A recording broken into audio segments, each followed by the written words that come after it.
Welcome to the Finishing School of Ethics and Performance. May I introduce you to the module on ethics and morals. The module is directed at developing a rational sense of ethics and morals as the foundation of human relationality. Remember, we relate to one another as human beings. And in the way we relate, there are certain guidelines that make us relate in a particular way. And these guidelines or boundaries are referred to as ethics and morals.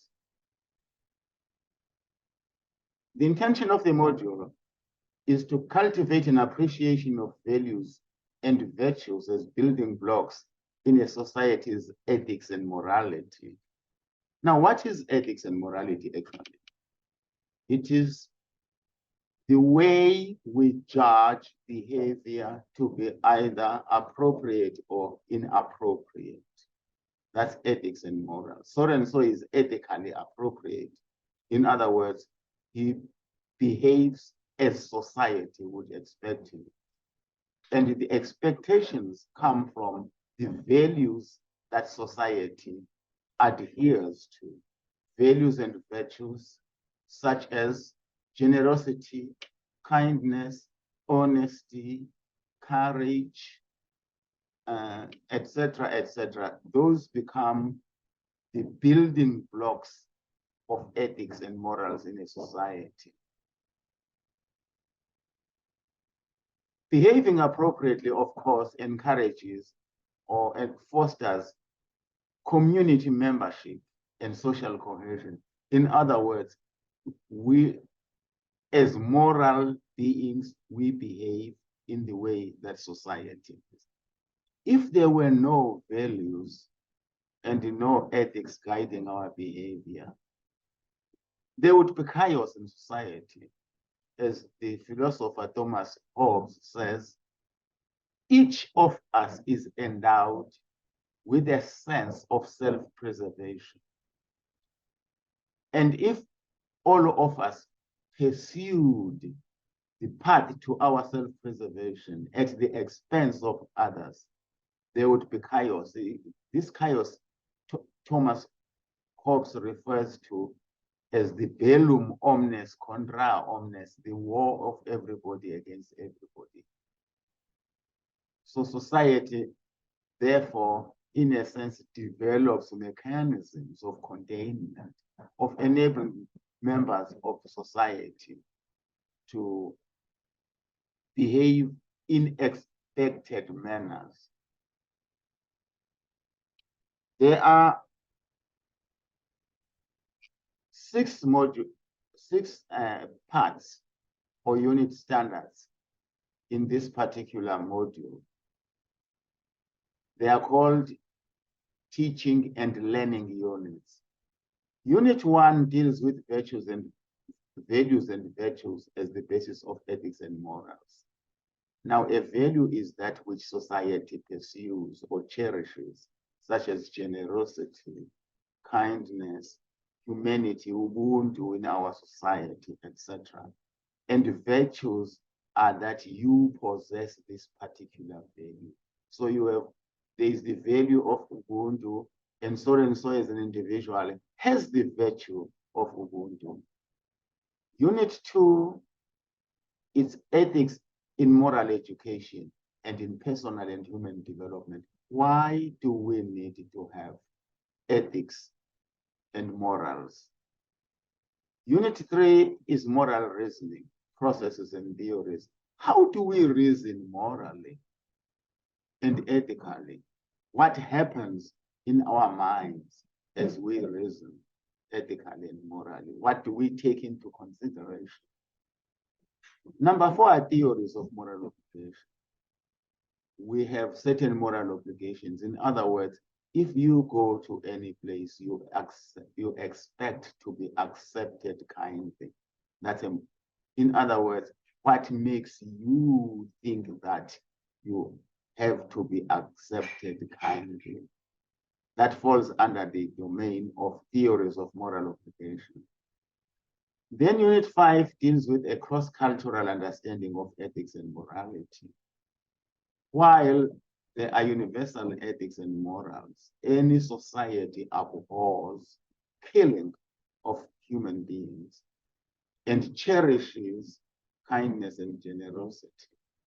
But there are also cultural accents or emphases in the way we express ourselves morally. Just to take a little example, generosity is a cultural, is a universal expectation, a universal value. But the way people express generosity, do you have to hold a feast when strangers come into your house, or etc., etc.? We'll deal with those in detail. Of course, the module provides that in detail. And Unit 6 is an introduction into some controversial ethical and moral issues and discussions. Now, controversial ethical and moral issues. Let's take the issue of Black economic empowerment and subject it to moral judgment. Now, this is what Unit 6 does. Take the LGBT, subject them to moral judgment. That's what Unit 6 does. Take abortion and euthanasia. These are what we refer to as some controversial ethical and moral issues. Throughout this module, there are exercises that participants have to go through, and they are given little case studies. And these case studies literally enable participants to go through these unit standards or learning units. This table just reflects values and virtues by particular, or that obtain in particular cultural settings. African values, Catholic values, Christian values, Confucian values, those are the Orientals, Chinese, Japanese, etc. Islamic values, Montessori values as developed by the Montessori movement, and then the Nannian values, which form the basis of the British school curriculum project. Then Unit 2 deals with ethics, moral education, personal and human development. And questions might arise as to why study ethics and morality. And we say there is general agreement across cultures, organizations, and bodies that promoting personal well-being necessitates moral education. There is also agreement that human beings do not live in isolation.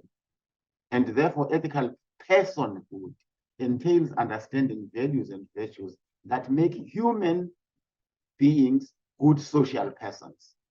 By social persons, we mean that individuals interact with one another most of the time. Values and virtues are the building blocks for sound moral personhood. That is a person who is aware of and observes the operating rules, standards, and expectations around human relationships in society. Values and virtues are inculcated into members of a society organically, where through informal interaction, the broader society assimilates members into its existing ethos or way of thinking and living. Unit 3 deals with moral reasoning and processes. And it is a demonstration of a sound appreciation of the moral implications of actions through the application of theories of moral reasoning and the resultant processes thereof. What is moral reasoning? It's the process through which individuals determine what to do to evaluate actions by themselves or by others in terms of right and wrong, justifiable or unjustifiable. The Wikipedia defines moral reasoning as the process through which individuals determine the difference between right or wrong by using logic. And the process involves taking into consideration the operational values, the operational ethical codes or moral propositions. What's a moral proposition? For instance, the accepted belief that thou shalt not kill. That's a moral proposition. You will not take your neighbor's goods and belongings. In other words, you will not steal. That's a moral proposition. Then considering the ethical or moral relationships entailed, if this happened, if one were to steal, if one were to sleep with a neighbor's wife, what would happen to others or to organs and institutions to which one belongs or subscribes? And finally, considering the consequences of the actions to be taken. If I did this, what are the consequences? This happens as in all learning at higher levels, within the realm or domain of understanding the theories of moral obligation as the foundation and rationale in moral options. It is the right thing to do. That's a theory of why do you do it? Because it is the right thing to do. Now that theory is taken, or that utterance is taken from a theory called deontology. In other words, you do what is right to do. And there would be another theory called consequentialism. You do this because the consequences of doing it or of not doing it would be as follows. Now, that's a consequentialist approach, whereas a deontological approach literally says this is the right thing to do, whether the consequences be there or not there. Then there is just natural law theory, that individuals follow what is called the divine obligation or the divine order, because in the creation of humanity or of life, this is how people do the divine or natural law. Plants grow towards the sun or gravitate towards the sun, and the roots gravitate towards the soil in order to, that's the natural way of doing things. And there is also the natural way of behaving. Unit 5 is a cross-cultural understanding of ethics and morality. Now, what is the African basis of ethics and morality? Does it come from the gods, or it comes from society? And where did society get it from? Now, we deal with 3 moral systems. The African moral system. Why do we call it the African moral system? Because these values more or less cut across all African societies. Then we have the Western moral system, based on Judeo-Christian morality and on Greco-Roman morality. That's where the West derives its moral source from.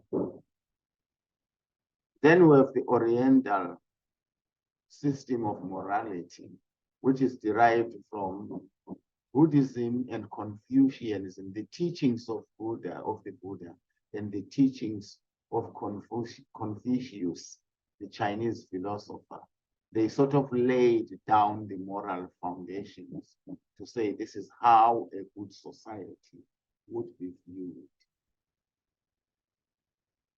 Then we have Unit 6, which is an introduction to some controversial ethics, moral issues and discussions. Now, I've already named these as, just let's take racism as a moral issue. How does one justify or criticize or critique racism in moral terms? Rationally, what does it constitute, and why is it morally inappropriate to practice racism? What are the foundation moral values that the practice of racism confronts and transgresses? Black economic empowerment, BEE, in moral terms, how do we justify it? And what do the critics say about it? This will be in detail in the program, of course. And take the LGBT issue. Why should not necessarily accept, because accepting means that people are outsiders. Why is it natural to be in the LGBT domain rather than seeing the domain as the domain of intruders into the moral system? These are all the controversial issues that we deal with in this particular course. And as I did say, throughout there are case studies that we go through, and there is a methodology that is used in the critique and appreciation of the case studies. Thank you. That is what the module on ethics and morals entails.